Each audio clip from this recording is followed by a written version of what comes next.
If you're dealing with frustration over your sourdough bread not having a beautiful rise, this video is for you. It's an easy fix, and more than likely it has to do with your sourdough starter. In this video, I'm going to be showing you a 4-step process that can get your sourdough starter right back into shape, and you'll be having beautifully risen breads in no time. I'm Laura, and this is Morning Dove Haven.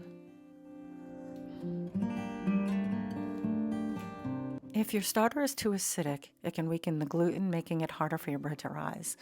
In this video, I'm going to show you how to recognize an acidic starter, what causes it, and how to fix it by using this 4-step feeding process. An overly acidic starter usually looks thin, runny, very little bubbles, and it might have a strong vinegar or alcohol smell to it. And it can even develop what you see here, a dark liquid called hooch. It might be grayish. Mine looks a little purple here. If you want to learn more about what hooch is, I will link the video up above. If your starter deflates too quickly after you feed it or smells more like sour yogurt than fresh yeast, it may be too acidic. A starter becomes too acidic when they go too long without being fed. It could be for a day or a number of weeks, which was the case with mine. Remove the hooch and let's rebalance our starter by reducing acidity and strengthening the yeast. To a fresh glass container, we're going to be adding filtered water at about 86 degrees Fahrenheit and our sourdough starter at a ratio of 1 to 10 to 10, which is 5 grams of starter, 50 grams of flour, and 50 grams of water.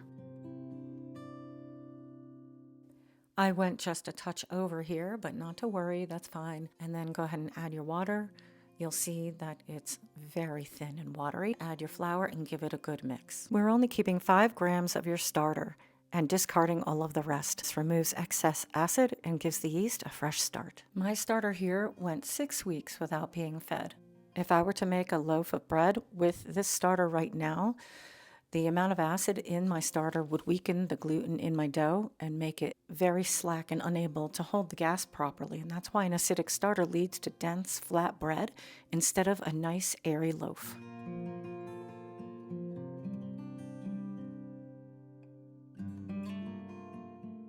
The warmest place for me to keep my starter while it's feeding is in my oven with the light on, with a very gentle reminder to the family to not turn the oven on.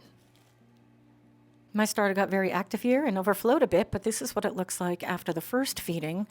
And it's still a bit watery, so we're going to go into the second feed at a ratio of 1 to 5 to 5, which is 10 grams starter this time to 50 grams water and 50 grams flour. I forgot to zero out my scale on this feeding, so you're just seeing the cumulative amount of starter to water to flour. The first feed, it should take 24 hours for your starter to peak. And then the second feed should take 12 hours, and then the third go down to about 8, and the fourth goes down to about 4 hours to peak. Time for the third feed, and that's going to be a ratio of 1 to 2 to 2.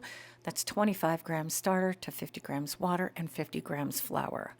And then I didn't film it, but the final feeding is a ratio of 1 to 1 to 1. So 50 starter, 50 flour, and 50 grams of water. I've put all the ratios of feedings together in this chart. That will make it a little more handy for you.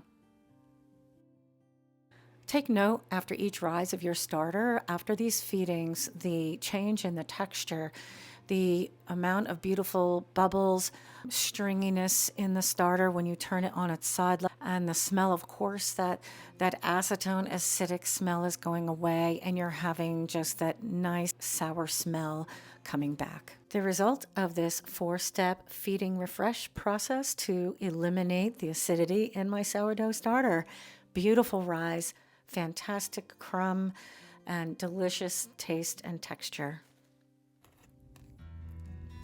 I hope you found this video helpful, and if you have any questions or comments, go ahead and put them below.